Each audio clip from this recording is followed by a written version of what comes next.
The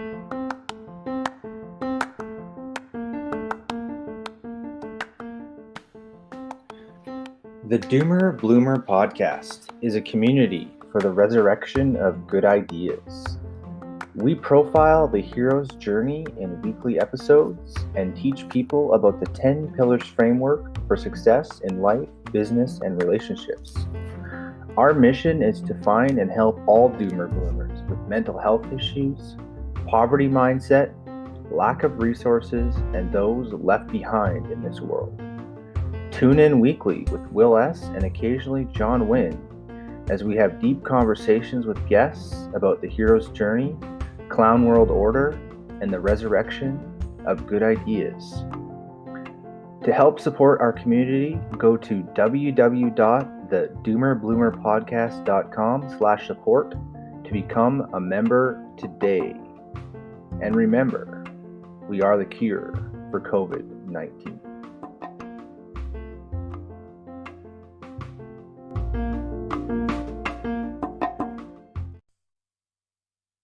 Hi, folks. My name is Mike Messier. I'm guest hosting the Doomer Bloomer podcast this week, and I'm very happy to be guest hosting with our guest, Amanda Hill Ryall. Amanda, how are you today?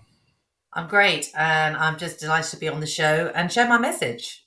And Amanda, where are you at in the world right now? I live in Ealing, London, the UK.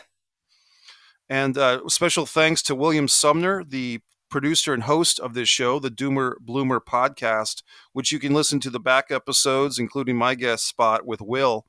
And Amanda, you are a very positive person. You have a book titled I Choose Me. It's available on Amazon. And I'm looking over at this book on your website, which is Amanda H. Ryall, RYAL.com. If you go to the /books, I Choose Me, Loving Yourself is Your Magic Wand. Give me an overview of the book initially, and then we'll dig deeper. So I wasn't always positive. I suffered from severe depression, limiting beliefs, and inherited narratives. And it just got the way of me being me. And I'd actually lost myself. And I decided to write this book. And I chose the title I Choose Me because finally I was putting myself first. I was brought up, I became a people pleaser. You know, I was amazingly compassionate, giving to everybody else, and I gave nothing to myself. So this is basically a story of my life and how I overcome the battles I had in my mind mainly.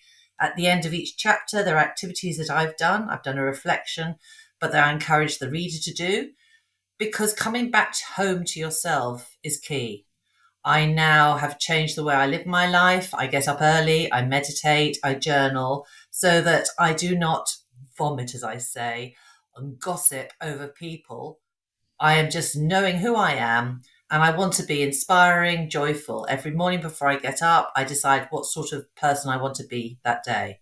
I'm a teacher as well, and working with children is such a privilege, and I want them to realize they are just enough as they are. We don't need to change them. We don't need to put them in a box that society wants us to be in. I want them to respect themselves, trust themselves, because it's taken me 50 years to trust myself and not need the validation of others. I've got at least two questions from what you just said. The first would be just for the specifics. What's the age range of the children you teach? Is it general studies? Is it a specific course? What age range of the kids? I'm primary, so in England that goes from 3 when they start in nursery. I go up to age of 11. I've been an early years teacher for 3 to 5 year olds, but I've recently worked in other year groups supporting children who have emotional difficulties. So I'll either take them out in a small group or by themselves to find out, check in, how are you? Because what I've learned, you might have lessons planned, but if a child isn't in the right frame of mind, they can't do anything. You can't access learning. You have to be confident and happy in yourself. And that is key to me as a teacher and as a mother. Well, in talking about the mantra of the Doomer Bloomer podcast, and it starts with kids. And before I go down deeper into that topic, I wanted to ask you about waking up early in the morning, because that's something that I had going for myself for a couple of Hmm. years. I was waking up early. I was doing a yoga class at the YMCA that Yes. started at 7:15 in the morning, which was very Hmm. early for me. And then some ladies in the class requested that they move the class up from 7:15 in the morning to 6:45 in the morning, and that was like the line in the sand that I couldn't cross. Like that was just a little too, or a lot too early for me to get going.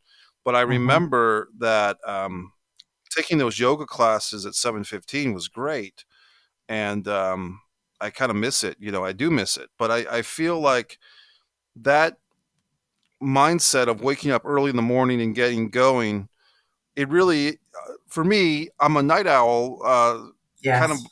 by design. But when I did do the early morning thing, I was more productive. So for Yes, you people like are. myself who might struggle with that, y- you know, is there anything that is there any suggestions or tips that you might have, either as encouragement to become more morning based, or as practical ways to change your body style, or your Yes. mood or your sleep cycle?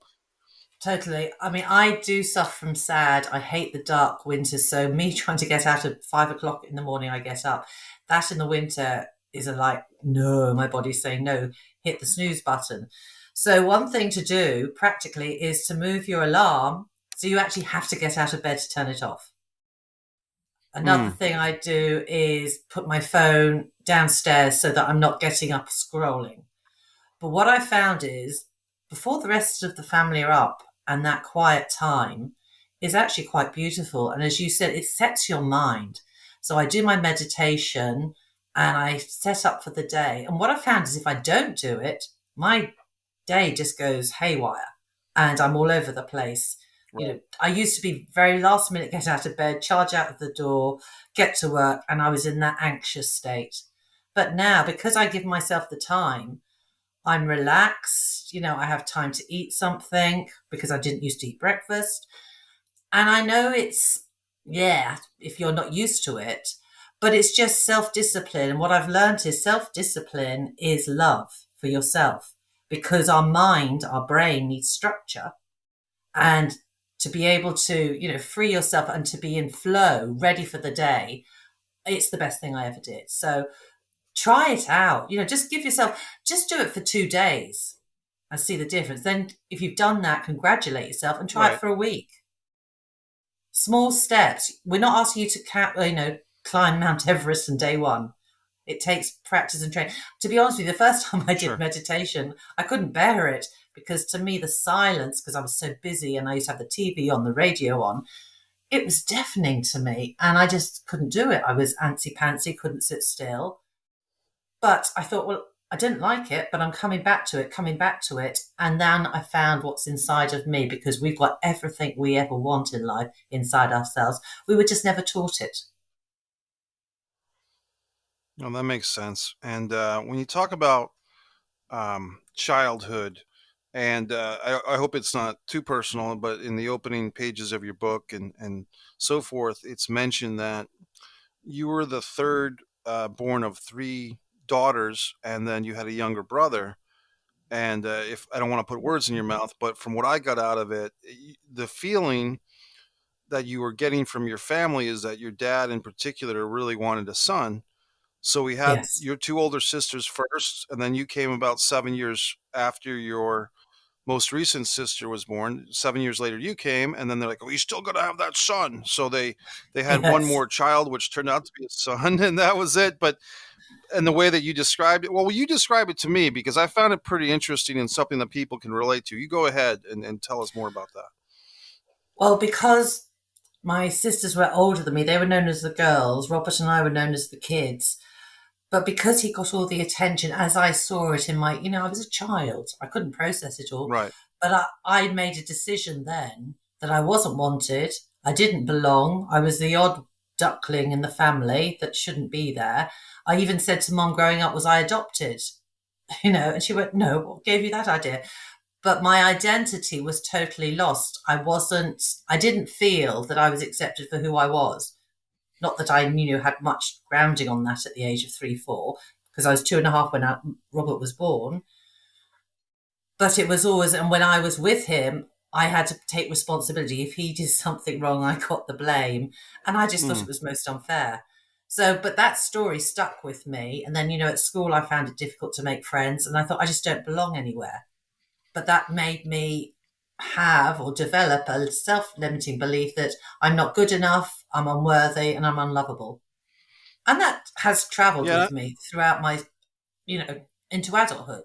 And we all have some sure. self limiting belief that we create as a child and carry on. And my what my message is to let people understand where it came from and realize it's just a story we made up. It's not real. You are enough. We are Well, all enough. can I ask, and maybe it's kind of a tough question maybe to answer without having all the people here to chime in on their thoughts, but do you think that you did make it up as a child, or do you think there was something to it? Because sometimes I feel like kids have instincts and feelings and emotions that are grounded in reality, and sometimes it's just a brutal, painful reality that the kid is facing. So I guess I just asked that to you. Do you think Yeah, there was anything to it, there or do you was think you did make grounding it in up? it because my mum, although she worked from home, she worked full time. She was a dress seamstress. So mum and dad was out at the hospital. He was a doctor. So they were just not available. They're called, I realise now that's called absentee parents. And my sisters were Hmm. asked to, look after me. And I remember one time they took me to the park and they put me on what was called a witch's hat, and they just left me and they walked out the park and left me. And I was beside Hmm. myself. I was only little, so I couldn't get off this equipment. And these boys had jumped onto it and they were going mad on it. And I was absolutely terrified until one of them saw me break down in tears and stopped it. And I just didn't know what to do, but I started running towards the gate towards home. And then my sisters had come back because obviously they got come home. Mum says, "Where's Amanda?" And they went, "Oh, she's still at the park." And they got a right telling off. But then they resented me because I wasn't. It wasn't cool to hang out with this little 3, 4 year old because Right. my brother had his nanny who took him to the park. But it was incidents like that that just cemented nobody's listening to me, nobody wants me, and so it became true in my mind. And I think sometimes parents, and it's not to pick on your parents, but parents in general sometimes take it for granted that they are the parent, and sometimes they want to, from my experience and from people that I know, parents sometimes feel like other people, including their other kids, the older siblings in a group of kids, Mhm. are somehow prepared or wanting to chip in with the parenting. But as Yes, this story illustrates, sometimes you're talking about what a 9 and 11-year-old girl, and they don't know how to be parents to a 3 year old. no, So they're feeling it's like a passive put upon. aggressive way of them Yeah, telling mom, "Hey, look, right, put upon. We're put upon, and we didn't sign up for this." And these totally days, agree. Amanda, a 9 and 11-year old wouldn't go to a park by themselves in the United States anyway. That would be Yes, frowned upon. If a 9 and 11-year old were going on, I mean, back in the 70s or 80s or 90s, maybe, but now the you'd 70s never it was let a very 9 or different. 11-year-old. No, I Right, totally and agree, and that's they were true. And right. But parents, this is what I get. You choose to become parents, and you have to put structures in place that that child feels safe. Safety, I've realized that feeling of security and love is paramount to every child. Because if you haven't put, they shouldn't have had the older children doing it, or parents shouldn't. You should get, an aunt or an adult who's capable to do it if you can't do it, but make that childcare available so that the child still feels loved, listened to, and important. But you've hit the nail on the head. My sisters weren't responsible for me, and it was unfair of mom to do it, but that's all she knew. She knew she had to work. That was her solution. End of story. yeah, and it's tough, and we're not here to crucify anybody, your folks or No, they did the people. best they could with what knowledge and what they had available to them. Right. And but I think that this story of what we would probably call a jungle gym in the USA, the witch's hat, which I think is a cool term. But I think it's the same thing, a jungle gym or a witch's hat. Yes. I get the concept of it. It oddly enough reminds me of a scene from the movie Kramer versus Kramer, Hmm. which is Dustin Hoffman, Meryl Streep, where Yeah, I the Dustin, remember that scene. yeah, I he's got do. his young son at the jungle gym, and he's with the pretty attractive female neighbor, and so he's just distracted for a moment, and the kid Mhm. falls off the jungle Falls. gym and chips a tooth, and the next thing you know, we're at the hospital. And then that whole scenario, which was a nightmare for the kid, for the father especially, but that Mhm. gets brought up in court and used against the father. Yeah. And of course, the father's like, "Hey, I was the one that was there. Like the Yes, kid, exactly. I was spending time with my son. right? I'm the parent. I'm the parent that stuck around, and you're the one that took off." And I guess I'm thinking of that movie because I just spoke with my friend Tom Kane, who's a film producer who worked on Kramer vs. Kramer. So that interview will be on Subscribe to Mike Messier YouTube channel. Amanda, what I like about your story is that, and we'll dig deeper, but people should know that there is the bloom to this, which is your Yes. books. And you have, Yeah. if you can show them to camera again for my enjoyment, because you have not only your adult book, let's see that one first, the first book you wrote, I believe. Is I Choose Me with a lovely picture of Loving me. yourself is your magic wand, and Yeah, and we all have that. let's see the covers of the kids books, because you have several books for kids. I do. So there's Meet the Mood Munchers. So the Mood Munchers are characters that I've created to be all the emotions, because when I'm working with children in school, they know happy, sad, and cross, and that's about it. But I want to bring up guilt, shame, fear, all of them, because there's nothing wrong with any emotion. So this one is, let me out of it, because good girls don't get angry. That's what I was told. So I want to dismiss that story. And the recent one I've written is What Stops Love. And that is all the emotions go on holiday. And I use my own limiting beliefs that I had about shame and guilt, answering back to love because she needs rescuing. And they're sort of saying, oh, I can't do it. It's not my fault you haven't got a boat. And it's just a way for teachers, schools, parents to talk to their children. Oh, have you ever felt like that? And we are not our emotions. I thought I was my emotions and my thoughts. What I've realized is we are not our thoughts or emotions. They just come and go. And it's how we respond to them. But we have a tendency either to repress them or react, as in going with anger. I've also got another one which I haven't got here called Jitters Jumps, and I'm about to launch a book for teachers and a book for parents so that I can identify tips for parents, because emotions are what make us fundamentally humans compared to animals. And to be able to express all emotions without judgment, without story, is my dream, because then any child, take the story of me when I was little, I could have said I was scared in that part. Nobody asked me how I felt. We didn't discuss emotions. And so I made up a story in my head. And this is what we do as children, because we don't have a safe person to talk to let it out. So these mood munchers, and I've got them as toys as well. I've used them in school. So I had a little boy who used to get into a right rage and he'd go into the toilets hitting himself. And I said, look, you're just angry. And anger's okay. He didn't. So I showed him Blaze, let him hold it. I said, well, you're angry at Blaze, so hit him. Because that's what you're doing. He said, oh, no, I couldn't do that. I said, but you do it to yourself. So why can't you? And Right. I said, you don't like this feeling. I see that. But look at him. He's a cute character. Say, I see you. I feel you. I love you. You're welcome here. And he did that. But what I was amazed, only 2 days later, when he was having a meltdown in the playground, I pulled him to a side. I said, guess who's come to visit? He went, Blaze. I said, so what are we going to do about that? And he went, I sit. He breathed a few times. He said, I see you. I feel you. I welcome you here. And he self-regulated himself in 2 minutes. And that was just gorgeous for me to see that. That's great. Do you have any of those toys on you, by any chance? Yes, Or any of hold those on. toys in arm's length? Sure.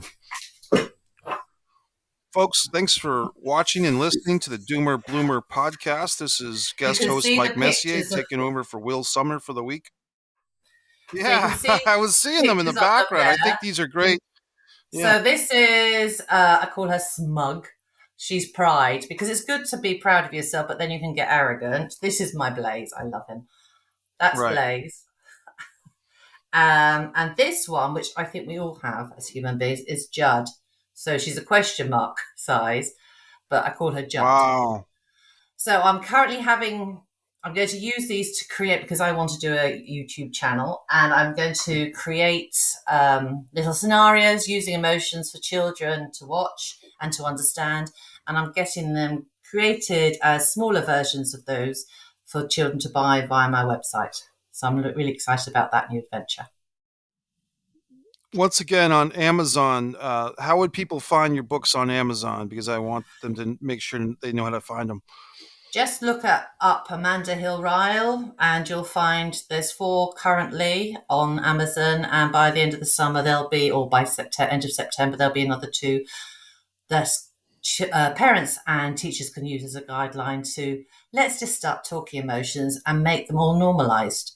There's no good, there's no bad, there's no right or wrong. Emotions are just feelings that we need to express so that we avoid any traumas, any stories. Say that line again. Emotions, or say that again, please. Emotions are all okay. There's no good, there's no bad, there's no right or wrong. They are just there to be felt and to be expressed. And we don't want to, because by making them wrong, you can't talk about that. Good girls don't, good boys don't. We are creating stories about them that are not true. And I want everybody just to be able to read. It's just a feeling. It's like a roommate. It comes. You can either deal with it then, or you can say, sit on the back sofa next to Blaze and I'll deal with you later. But we're acknowledging them.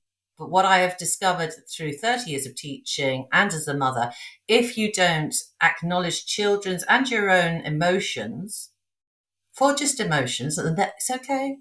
You can apologize. I didn't mean that outburst, but I was feeling angry. Is that okay?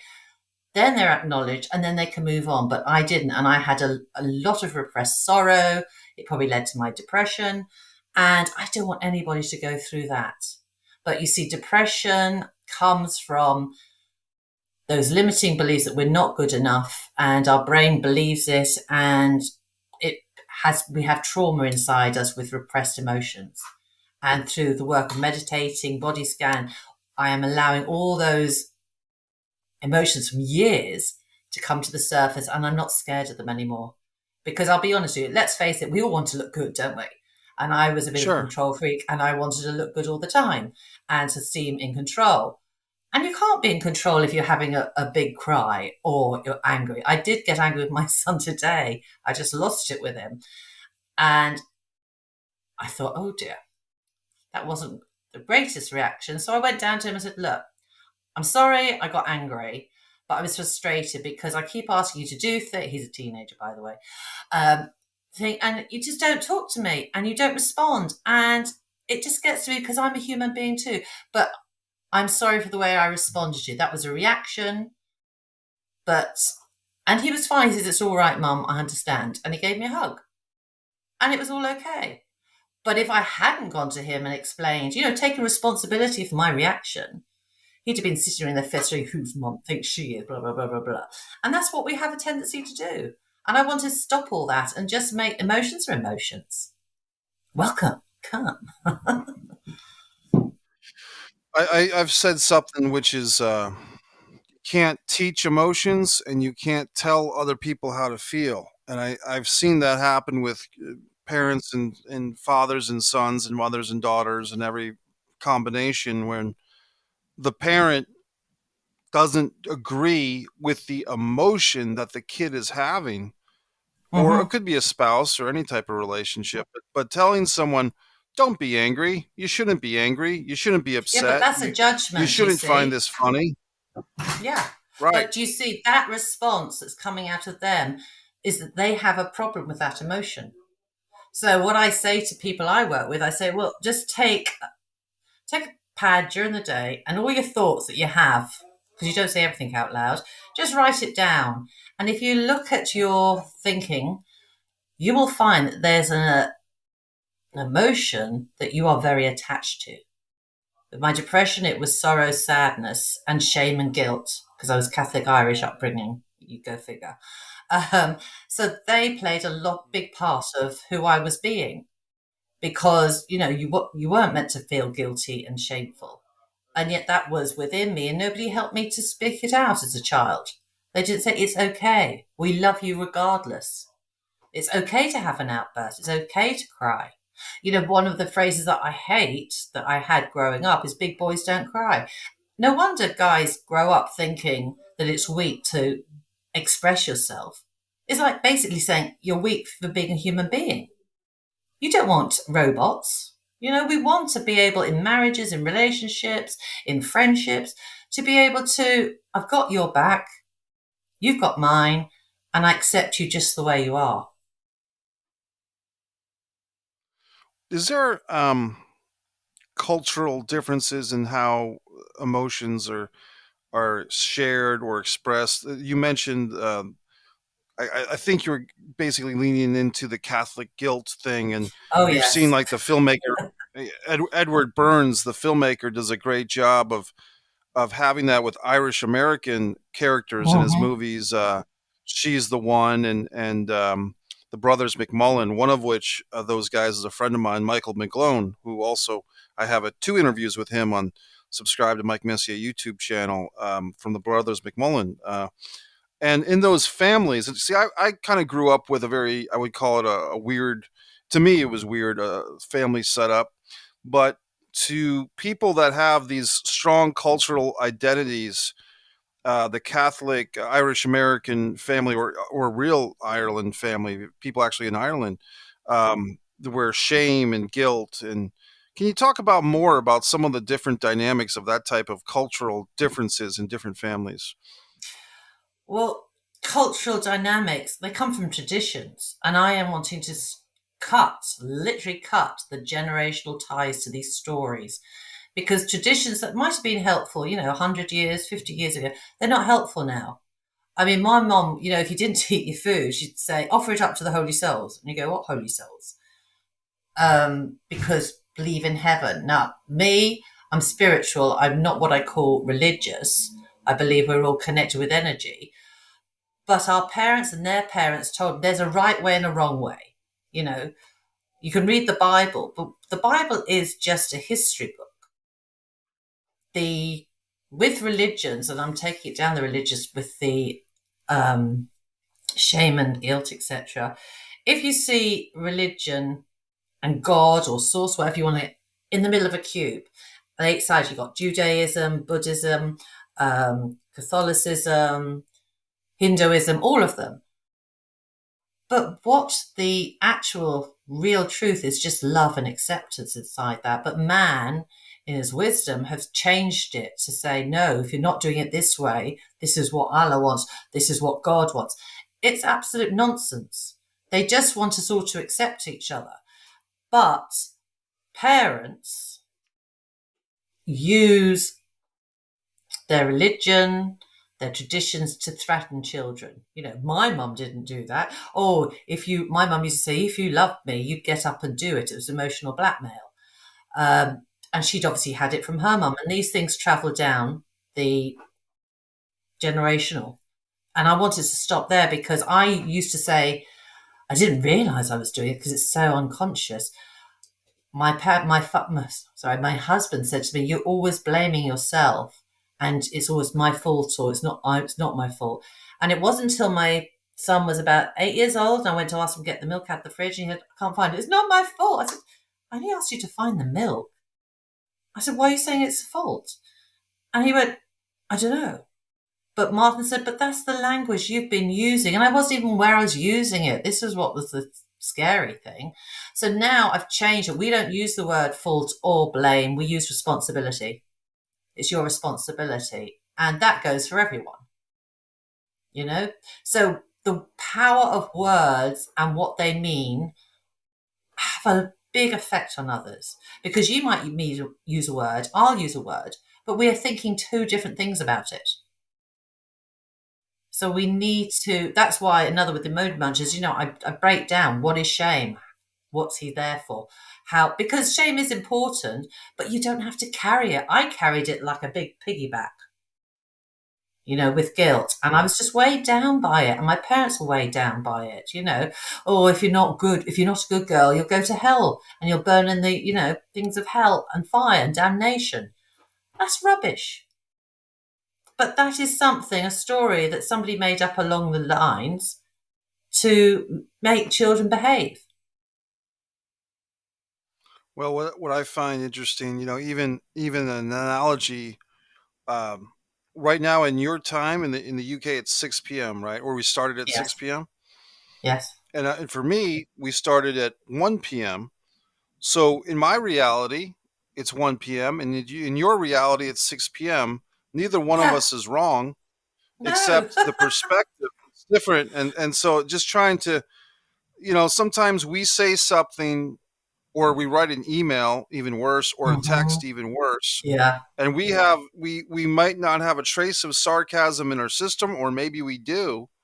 And the receiver of this message, whether it's email, text, phone call, or anything, any form of communication, the receiver receives something differently than the person who put it out intended. And I've noticed Yeah. this with generation gaps, especially. A friend of mine had to inform me that the word "cool" doesn't mean cool anymore. No. Cool, according to him, is now a sarcastic cool. Like if a Okay. kid I didn't or know that. somebody, Thanks well, for that I update. didn't either.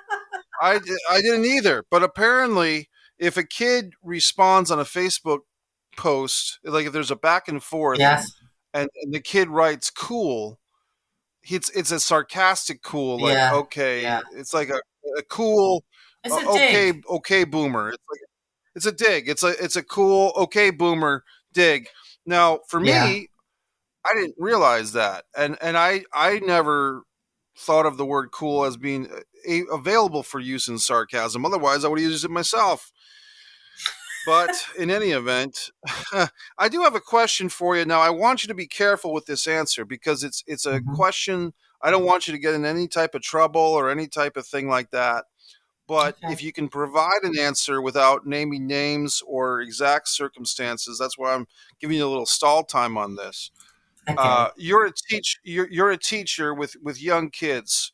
Yes. So as your students now, hmm you are put in a position of responsibility. Is it a private school or a public school, if I can ask? It's a private school now. I have taught in the public sector, but I've been a teacher for 30 years. And what I was finding in the public sector, I wasn't so much teaching as being a social worker, a nurse, police officer at times. And I wanted to Right. teach. And that's kind of what led me into the question, which like I said, I don't want you to get into any trouble with any authorities or teachers coming after you with pitchforks or anything. But I'm just curious, how does it, because it's a tough job, and I think hmm we in the USA don't really fully appreciate or understand that if you've got 30 kids in one class, Yes. that's tough enough. Now imagine if you're teaching and the kids are rotating in and out or hmm whatever. Um, it's always seems like the parents, just in pop culture, YouTube threads and information that I get, it always seems like there's some big debacle about a teacher. But I wonder, why is the teacher put in this position of uh, authority, yet up for public debate or public questioning of their job talents? But it seems like a lot of times we're putting too much stress and pressure and responsibility on the teachers to raise kids. You know what I hmm mean? And I Oh, I I totally feel agree like with it's you. kind of unfair. Yeah. So I guess I'm just wondering. And part of what you already said was you left the public school system to go into private, and maybe that was just a way for you to self-preserve, because maybe the public school system was just really hard. I don't know if I have a question. I'm just kind of opening the door for you No, to but to talk me, about it. I hear what you're saying because what I love being in the classroom, I'll be working with a group of children. They turn around and go, Mum. And I go, I'm not your mum. But I've made them feel so safe and secure. Now, my passion is children. So, even if I've had a bad time outside my personal life, I leave that at the door and I step into the classroom. But you're right. There are children whose family homes are disrupted, they have problems, and the parents find it difficult to take responsibility. They're doing the best they can, but they want us in the 6 to 8 hours that we have the children in school to raise their child. And as I say quite openly, it can't be done. You know your children best. And it's between home and school and making the links and coming together with the same agenda, with the same way of being, that's going to raise that child, because they need to go to school to meet friends, etc. It's good so that they're not just at home, in my opinion.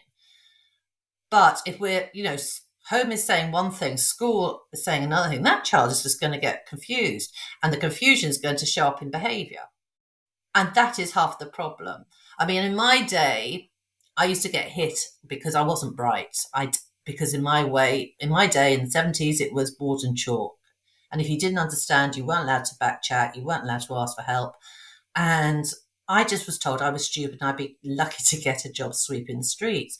And, when I got hit, I'd go home to Mom and say, Mom, I got hit today, because I knew I didn't deserve it just because I couldn't answer a maths question. And she'd say, well, you must have deserved it. And she never backed me up. And yet now it's got so far the other way. Talk about swinging pendulums. If something goes wrong, there are some parents that will be straight on into the teacher blaming them. And that's a lost cause, because at the heart of it all is the child. And the child needs the adults to communicate openly and honestly and say, yeah, I find this hard. Can you help me here? Or what do I do when I meet new parents? I sit them down and say, right, tell me how you deal with, upsets at home. What's your strategies? And then I tell them my strategies. And then we come together and form the best strategy for that child and that home. It's got to be a tough gig. And I feel once again that, and look, I had great teachers, I had bad teachers, and I had teachers, So Yeah. I'm not saying all teachers are great, but I'm definitely thinking that teachers like yourself are great and are doing the very best they can. Mm. And sometimes I feel like the parents, it's like some people, I hate to say it, but I just don't think are cut out for parenting. You know what I mean? But they do have kids. Listen, you have to have a license to buy a dog, but anyone can become a Right. parent. And I've worked That's in right. a range of schools and seen all sorts of parents. Most of them are doing their best, but some of them, they had children for the wrong reason. They wanted something to love them. And what I'm finding, I said this to you earlier, we as adults are wounded children masquerading as adults because we have wounds, traumas. I'm not talking about big events, but, rejection, separation, being told to be quiet, not express ourselves as children. And we've carried that. And what we're doing is transferring that onto our children. That's why I made a decision in writing my book. My generational inherited narratives of, woe is me, stopping now. I'm not transferring it to my child. I'm healing myself first so that I can step up to inspire children, inspire parents to be the best they are. Because how we were born was good enough. Interesting. If you could give a piece of advice to, say, parents out there that might be listening to this, the Doomer Bloomer podcast. Sorry, Will, I always get the Boomer and the Bloomer mixed up, but it's the Doomer Bloomer podcast. The host producer Will Sumner has trusted me to guest host for a week. If you could talk to the people listening who might be parents, and they might be looking at their parenting skills and saying, "Oh my gosh, I'm doing some of this stuff that they're talking about, and I'm being a little bit off with my parenting." Would you give them any suggestions to kind of correct path a little bit? The first thing, and I've had to learn to do this myself, so I'm speaking from my heart, is be compassionate with yourself. Parenthood does not come with a manual, okay? And I had a story, a good mother is, or a good father is, and that was based on my upbringing. You are the best parent for your child. breathe, relax behind it. Stop trying to keep up with other people. Stop comparing. The best advice I can give to any parent is see the child in front of you. See who you are in that moment, because we go into different states. We have a state of immobilization, which is when you are frozen and you're in depression. We go into the next state, which is the danger, fight or flight. And a lot of parents, myself included, were operating in those two states. And we want to get to the ventral state, which is at the top, which is that you're feeling safe and you're feeling connected. Every human being wants to be loved. Right. Babies, they have proven that, you can feed, look after them, but if you don't pick them up, they will die. And as adults, we are still that wounded child inside. So give yourself a break. And when your child just comes to you, don't try to fix them. I was the greatest fixer. I used to fix my friends' problems until I realized nobody needs fixing. All you need to say to somebody is, I'm here for you. I will always be here for you. You're safe and I love you. It's a great expression, great words. Now let's talk about your first book, because we kind of got into the kids' books a bit. Actually, I did have a question about the kids' books. Yes. Which is, you wrote them, but I'm very curious. The art, you wrote the content of the book. The art, did you also draw, or did you have an outside artist draw? I created them from my imagination. I created them from my imagination, the colours, the shapes, but if you see my drawing skills, they're not very good.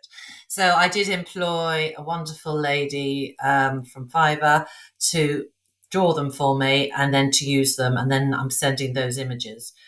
But the creations were all my ideas from how I saw emotions, because I'm a very visual person. That's why I didn't get on well in school in the 70s. I have to have colour, I have to have shapes, I have to have hands-on, which is why I've created them into toys. So I had an idea, and then I'd send it to her and she'd create it. And if I wasn't happy, I said, no, this needs changing, whatever. And I'm just delighted, because I think having them as fun, friendly, touchable, usable tools for parents, toys as children, could you imagine the conversations you can have and open up about emotions, even as adults, No, I think they're great. I think they're great toys. And I'm just checking if I lost you on the audio there, Amanda. Oh, there you are. Okay, great. So for me, are those toys available to the general public as of now, or they will be maybe very soon? Very soon. I'm having them made as we speak in China, because it was cheaper for me to do that there. So I'm going to get the first 15 sent to me to see if I like the quality, and then I'm going to put them on my website. And I just want them in schools. I want them in homes. Okay, and so I want to go global with these. Say the name of the website again, please. So it's www.amandahryall, spelled RYALL.com. Okay, and so the books and the toys for the kids. Now let's go back to your first book. How many pages is it? Just curious. I'm going to check. Well, I'll show you. It's quite big print. So, although it's quite a thick book, it's very easy to read. So the actual story, or the book itself, is 295. But then at the back, I have included, because I use these positive affirmations that I say every day, 7 steps, which are a routine that acknowledges myself, forgives myself, and shows gratitude and allows me to step up to be the energy of however I want to be that day. I've given a list of books I would recommend reading that I have read that have, opened my mind up, basically, have opened up. A list of movies, because I don't know about you, but watching a great movie that makes you think, wow, and have a conversation about it. So I've included those. And also music, because music has the power to uplift you and to express all emotions. You know, when you've had a heartbreak, you put on the music, you have a good cry. So I've included all that. And at the back of it, I've also included from David Wilson, David Hawkins, who's a doctor, the power and force levels of emotions, because most of us are living belly down in force energy. I certainly was, you know, in the doing and the doing. I have to be right. But it's all that guilt, shame, fear, pride. And I want to rise up into courage and enlightenment and love and acceptance. And that is in the power. Because you know yourself, it's like having crabs in the bucket. When I was in the victim, and I was a victim for years, and I loved it. I ate the t-shirt. If I wasn't a victim, I was drama queen. But you surround your friends tend to be similar, and it's like crabs in a bucket. And I decided to get out of the bucket, and they're trying to keep me down. But I escaped the bucket. And now I have created a group of like-minded people that are into growth, that realize that you are not, you know, locked in that box that society, schooling, family put you into. I've opened up the lid and I'm stepping out to become, and I'm still becoming. I'll be becoming till the day I die, because I'm not going to stop growing. Amanda, there's an expression that I've heard, and I might be getting the exact verbiage off a little bit, but the expression is something to the effect of, you are the reflection of the 5 people you spend the most amount of time with. Totally, yeah. Because yeah, what I've noticed and what I've learned, actually, not noticed, your energy speaks louder than anything else. And you introduce yourself as your energy before you even open your mouth. And the time you spend with people, so you might even spend, you know, half an hour with a person, but that half an hour stays in your energy for at least 3 to 4 hours after you've left them. And the people you are with either reflect that energy +3, going up on the positive, or -3. It's always within that range.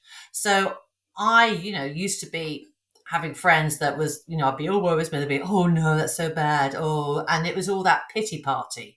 That was all that negative energy. And it didn't serve me. I loved it. I was addicted to it. But I decided, no, I am so tired of my own rubbish. And that's why I wrote the book, to get over myself, to get over this limiting beliefs, and to put it out there, to be honest about it, and now just say, right, that was me then. This is me now. If you meet me in 3 months' time, I'll have changed again, because I am on the path to really come home to myself and embrace who I am. The most amazing phrase that I was told that I had a right kick off at the time about was, thank you, but what you think of me is none of my business. And when I first heard that, everything was my business, right. Because what I realized is your opinion of me was more important than my own. I didn't even have an opinion of me, and that frightened me to my core. And that's what made me think, no, my God, I don't trust myself. I don't even know myself. It's time to come home, spend time with me, and find out what makes me feel loved for myself and where my value lies. Amanda, I want to ask you, now I have in the back of your book, you have a list of, and I appreciate you endorsing films in particular as a filmmaker myself. So I'm glad to see that you have a list of inspiring films, and maybe for your next edition, one of the Mike Messier movies will be on your list. But I want to ask you, can you give me from your from your list, can you give us not your whole list, but choose one book, one movie, and one film from your 3 lists? You see what I'm saying? Okay, the most powerful movie I watched was The Peaceful Warrior. I mean, I watched it again recently. I got a friend to watch it, and she was just blown away, because you can see so much. And what that movie showed me is that we have an ego, and we're more addicted and attached to the ego than we are to our real essence and our soul. And also, it's not about the end product, it's about the journey we're on that's more important than the end place, the destination. For books, Well, there's so many that I love. The one I did love was Rising Strong by Brené Brown, because I just think her whole approach is lovely. And Letting Go by David Hawkins. And Letting Go is all about emotions, and that was a tough read for me to begin with because I was stuck in my mind. But I've read it and I've read it again and read it again. These are books you can dip into again and again. But there are authors like, Gabrielle Bernstein. I remember during lockdown, I was out in the garden because I was furloughed, and I just absorbed these books. And it just opened my eyes. I Yes. feel that I've finally awakened and that the blinkers have been finally let off my eyes. And the final part, I think you had music too, right? CDs or Sorry. albums?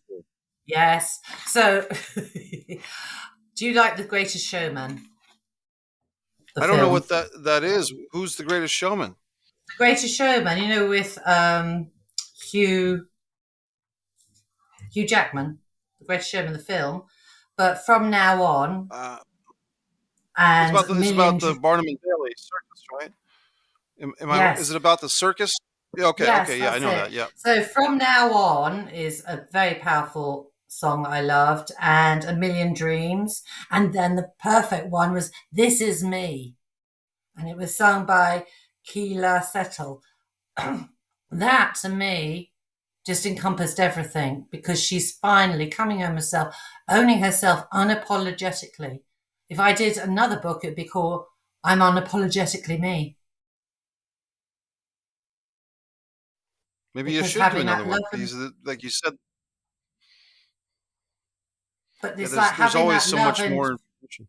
Sorry. Having that love for yourself and that trust in yourself, you don't need anybody else. If anybody else comes into your life, it's a blessing. But take care of yourself first, love yourself first, and then you're whole, and then you're ready to serve and give. I just wanted to, the movie that you mentioned, was it called The Peaceful Warrior? Yes. And I don't think I've seen that one, which I'm surprised. I remember reading a book that was titled The Way of the Peaceful Warrior. I don't know if that's the same content, like if the movie was based on the book or vice versa.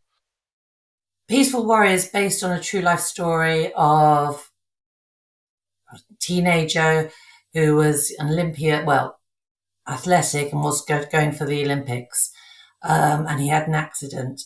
But it's about his journey with himself and getting over himself and his ego and what was possible. Basically, he was awakened through the movie, and it was just so touching and such a reflection for me to go, oh my gosh, yeah, I'm him. That's exactly what I've been doing. I want to wake up too. And with the Olympics going on now, we see so many of these Olympians from all over the world, and it's interesting to see the different stories. Well, Amanda, totally. I think we'll wrap it up here. Thank you so much. I really do appreciate it. Thank you. Everyone, please, once again, I'll give out the website, and it's AmandaHRyall.com. And I'm going to spell the whole thing out, so bear with me, folks. AmandaHRyall.com. That's and it. Please check out. That's it. Please check out her books. This is Mike Messier of MikeMessier.com, and subscribe to Mike Messier YouTube channel. On behalf of my buddy Will Summer, this has been the Doomer Bloomer podcast. The way that I interpret that, Amanda, is we want people to go from being doomers to bloomers. Totally. That's my interpretation. You've all got the power to bloom. Bloom and become who you were born to be. That's great, Amanda. Thank you so much. I hope everything in UK is great for you and your family and the students. And yeah, it is. I'm just blessed. So thank you for your time. Thank you for showing up for Will. And you have an amazing day. You too, Amanda. Thank you so much. Thanks for listening, everybody.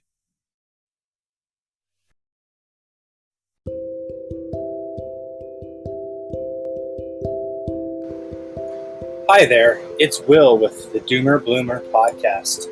If you enjoyed this episode with Mike Messier and Amanda Hill Ryall this week, I recommend checking out the YouTube channel, subscribe to Mike Messier, and go to Amanda's website, amandahryall.com.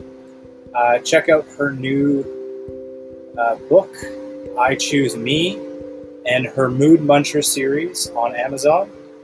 I know I got a lot out of this episode, including fixing or understanding that we are all wounded children and that we can show up and be the best parent that we can be for our children right now. And we are not damaged. We are just existing in this world in order to serve a higher purpose and version of ourselves. Once again, Will here with the Doomer Bloomer podcast. Check us out on all the platforms. Most easiest to reach us at Twitter, at Doomer Podcast. The hashtag this week is hashtag Mood Munchers. Have yourself a great and prosperous day. Cheers.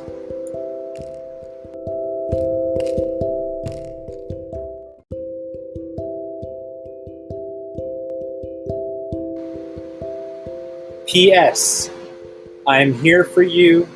You're safe, and I love you.